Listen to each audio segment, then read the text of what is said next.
Bonjour monsieur. Contrôle de police. Pièces afférentes à la conduite et à la mise en circulation de véhicules, je vous prie.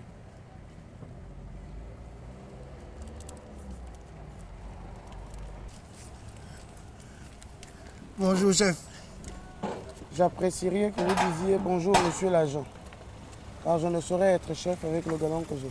Non mais quand je dis chef, c'est une manière de parler. Enfin, vous voyez ce que je veux dire? Pas du tout.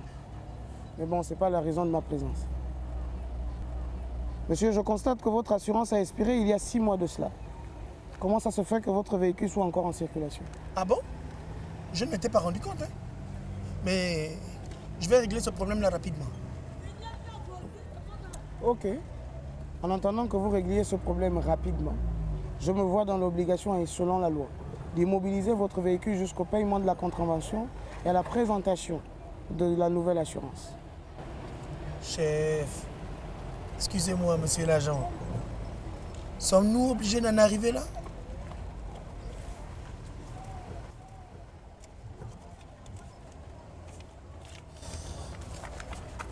Tenez ceci.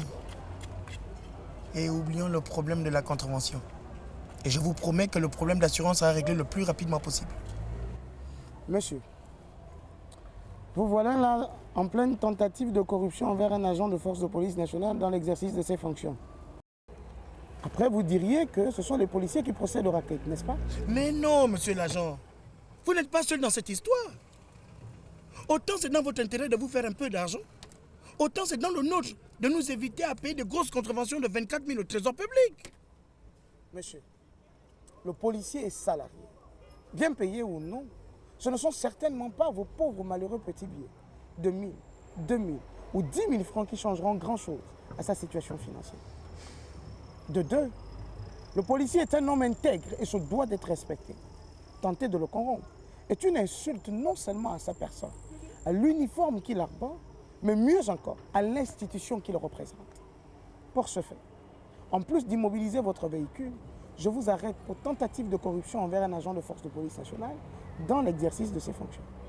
Vous irez donc poursuivre cette alléchante conversation avec un officier de police judiciaire. Ça vous va? Oh, mon frère, toi aussi. Pardon? Monsieur, descendez. Mon frère. Mon frère. Monsieur, descendez! Comme dit le dicton, il n'y a de corrompu que parce qu'il existe de corrupteurs. Une loi ne préserve son efficacité que si le policier la fait appliquer avec toute la rigueur possible et que les populations acceptent de s'y soumettre et s'y conformer.